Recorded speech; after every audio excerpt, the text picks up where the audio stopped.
Olá, hoje é sexta-feira, 10 de março. Este é o podcast do CNN Money, comigo, Muriel Porfiro.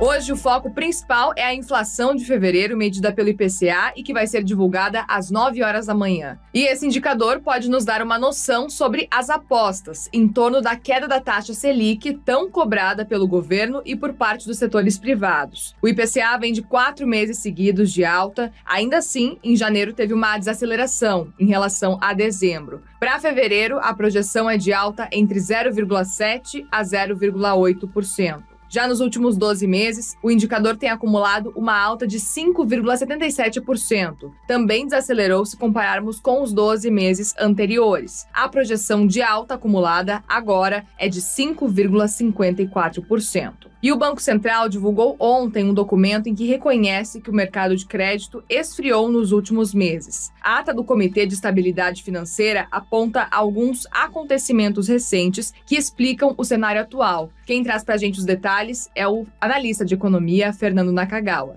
A discussão sobre o mercado de juros e o patamar da taxa Selic está esquentando. Nos últimos dias, a gente ouviu alguns nomes importantes do mercado financeiro, como a Verde Asset, de Luiz Stuhlberg, divulgando um documento aos cotistas, aos clientes, citando o risco de uma crise de crédito.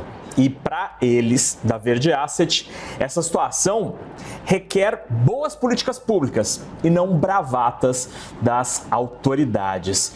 O fato é que o próprio Banco Central ontem divulgou um documento em que reconhece que o mercado de crédito pelo menos esfriou. O Banco Central não fala em crise de crédito, mas reconhece alguns desdobramentos recentes. Eles citam na ata do Comitê de Estabilidade Financeira, por exemplo, no caso das empresas, o BC diz: houve desaceleração no ritmo de crescimento do crédito, ou seja, bancos estão emprestando menos ou emprestando com uma velocidade menor para as empresas. E no caso das famílias, o Banco Central diz que há maior conservadorismo nos critérios para as novas concessões, ou seja, os bancos estão mais chatos, mais criteriosos na hora de emprestar.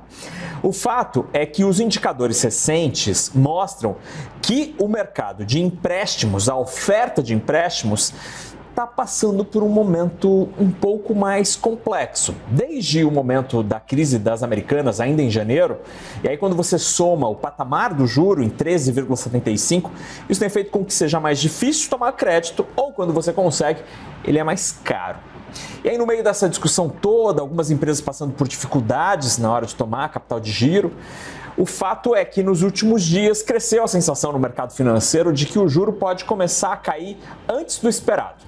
Uma parte do mercado financeiro já trabalha com o primeiro corte no comecinho do segundo semestre, talvez na reunião de junho do Banco Central. Alguns mais otimistas até falam em maio. O mercado de juros futuros já está embutindo esta possibilidade.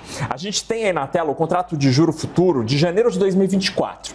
Em dezembro do ano passado, ele estava sendo negociado a 14% ao ano. Em 6 de fevereiro, já tinha caído para 13,80%. Isso daí indica uma estabilidade, já que a taxa Selic está em 13,75%. Ontem, dia 9 de março, esse contrato fechou a 13,05%. Ou seja, já está embutindo a chance de algum corte da taxa Selic. Bom, e o Paulo Galo, economista-chefe do Banco Master, analisa para a gente agora o cenário dos juros e a expectativa também para o IPCA. Vamos ouvir? Exatamente. A gente teve duas novidades no cenário brasileiro. Primeiro, a desaceleração da economia, que a gente viu no quarto trimestre do ano passado, e agora, no começo de 2023 também, e as restrições de crédito que estão se agravando. Então, o nível de juros muito alto, ele compromete a capacidade de pagamento das empresas, né? A parcela dos juros fica muito grande, as empresas não conseguem pagar, não conseguem enrolar suas dívidas, e os bancos, enxergando isso, também começam a restringir concessão de crédito. Aliás, isso afeta tanto consumidores, né, pessoas que estão tomando dívida na pessoa física, quanto empresas também que não conseguem enrolar suas dívidas. Então é uma novidade do cenário brasileiro e o Banco Central reconheceu isso de maneira bem apropriada, né? Paulo, e qual que é a relação da inflação também com essa questão dos juros? O IPCA pode ajudar nesse cenário de redução?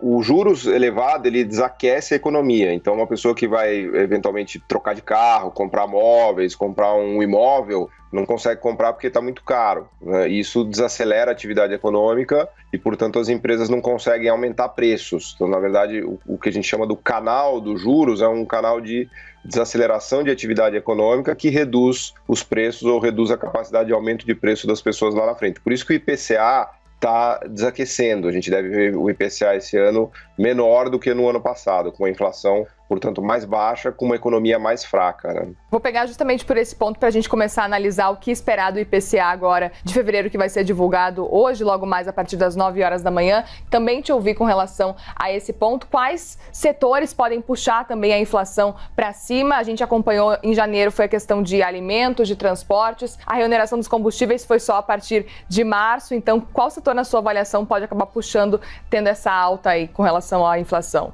O setor que mais atrapalha, por assim dizer, a inflação em fevereiro é o setor de serviços e de mensalidades escolares, né? A gente sabe que, tradicionalmente, o mês de fevereiro é um mês do reajuste das mensalidades. Então, todo mês de fevereiro a inflação costuma ser mais alta. Nesse mês, provavelmente, a inflação deve ter fechado entre 0,7 e 0,8, graças a esses reajustes, né? Então, acho que o grande vilão são as mensalidades, mas ao longo do ano a inflação deve ceder, deve cair. Aliás, no meio do ano a inflação costuma ser mais fraca. A gente diz que tem uma sazonalidade, né? Ela aumenta no começo do ano e vai caindo ao longo do ano.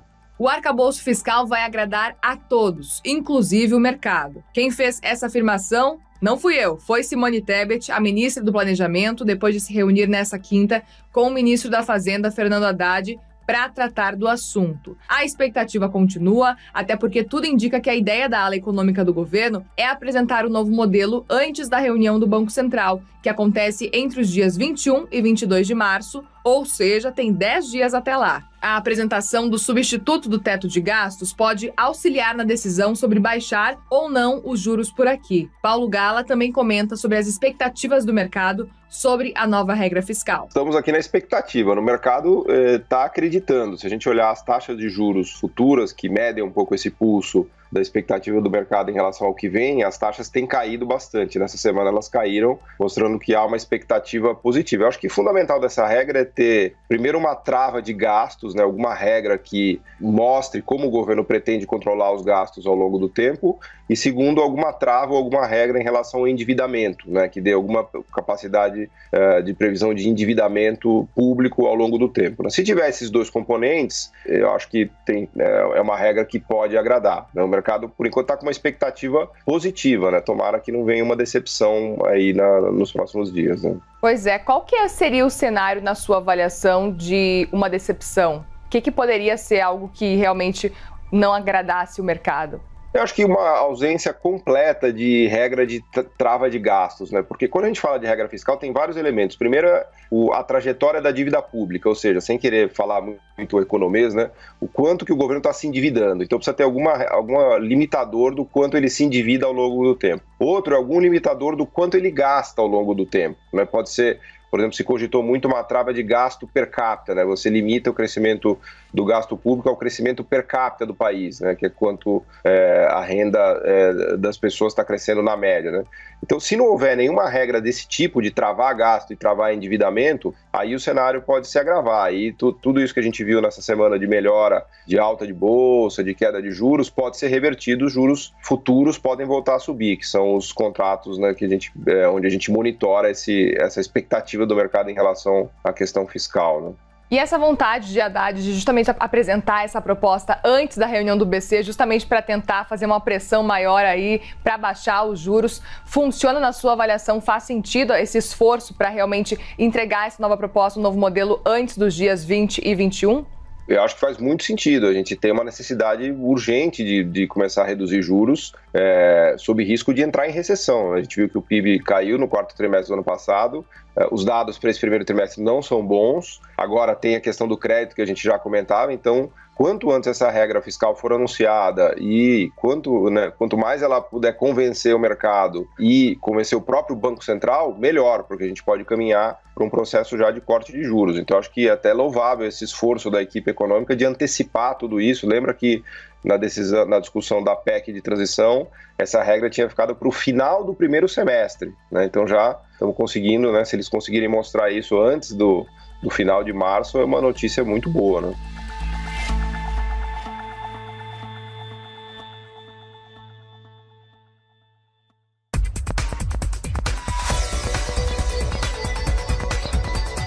Bom, e a partir das 10h30 da manhã de hoje, a chavinha vira e o foco passa a ser a economia americana. Os dados do payroll vão ser divulgados e são importantíssimos para entendermos também qual pode ser o tamanho do aumento da taxa de juros prometido pelo Federal Reserve. Na China, o presidente Xi Jinping foi reconduzido ao cargo e garantiu o terceiro mandato de 5 anos à frente da segunda maior potência do mundo. O líder assume em meio a perspectivas de desaceleração da economia e de tensões cada vez maiores com os Estados Unidos. A nossa correspondente Priscila Asbeck nos conta os detalhes. Então, Xi Jinping é reconduzido a um terceiro mandato sem precedentes, vai ficar por mais 5 anos como presidente da China, mas vale falar que essa cerimônia que aconteceu no Congresso Anual do Povo, que é a conferência parlamentar que acontece todo ano do governo chinês, é uma questão mais cerimonial, mais protocolar. Ele já tinha sido reconduzido à liderança do Partido Comunista Chinês e também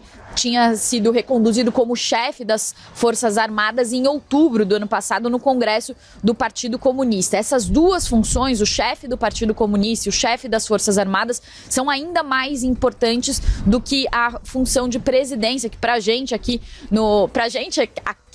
na Europa ou até no Brasil, ou no Brasil, quis dizer, é mais importante, né? A função do presidente lá é uma questão mais protocolar. Essa cerimônia acontece mais para mostrar e reforçar a importância do partido e também das elites que estão no poder na China. E aí, então, como você disse, Muri, o Xi Jinping assume, então, um terceiro mandato em meio a desafios econômicos. A China cresceu só 3% no ano passado, que foi o segundo pior crescimento da China desde 1976, só não perdeu para o crescimento de cerca de 2% do ano de 2020 por causa da pandemia. E aí alguns dos desafios, então, que Xi Jinping enfrenta são o fato do crescimento da China estar muito abaixo dos cerca de 10% anuais que tinha no início do século, também um controle mais rígido do partido que acontece sobre as empresas privadas, restrições comerciais no mundo todo, com a guerra comercial entre China e Estados Unidos, e também a questão da natalidade, que o índice de natalidade na China está nos menores níveis em muitos anos. E também há desafios diplomáticos. Então, a tensão com os Estados Unidos é um desses desafios. Também a autonomia de Taiwan. Então, a ilha ela é governada de forma autônoma, mas a China diz que é parte de seu território e há ameaças por parte dos chineses de tomar o controle total sobre a ilha. É uma questão que também é cara aos Estados Unidos. Os Estados Unidos falaram que se a China avançar militarmente sobre Taiwan, vai responder. E também tem a questão da guerra da Rússia contra a Ucrânia, porque a Rússia tem se mostrado um forte aliado da China. Eles firmaram aquela parceria sem limites no começo do ano passado. Inclusive, Putin foi um dos primeiros líderes a parabenizar Xi Jinping pela sua recondução ao terceiro mandato. Putin disse que tem certeza que os dois líderes podem avançar em sua cooperação nas questões regionais e internacionais, e Putin disse que está confiante de que, trabalhando juntos, eles vão garantir a expansão frutífera da cooperação russo-chinesa. Então, esse é um resumo aí desse novo mandato de Xi Jinping à frente da China. Ele que é considerado o líder mais poderoso da China desde a fundação da República em 49 por Mao Tse-tung. Volto com você, Muri. E antes da gente encerrar, fica aqui o convite para você assistir ao WW especial desta sexta. William Vac, Daniela Lima e Raquel Landim entrevistam com exclusividade o ministro da Fazenda, Fernando Haddad, ao vivo. Esse foi o podcast do CNN Money. Obrigada pela companhia mais uma vez e até segunda-feira.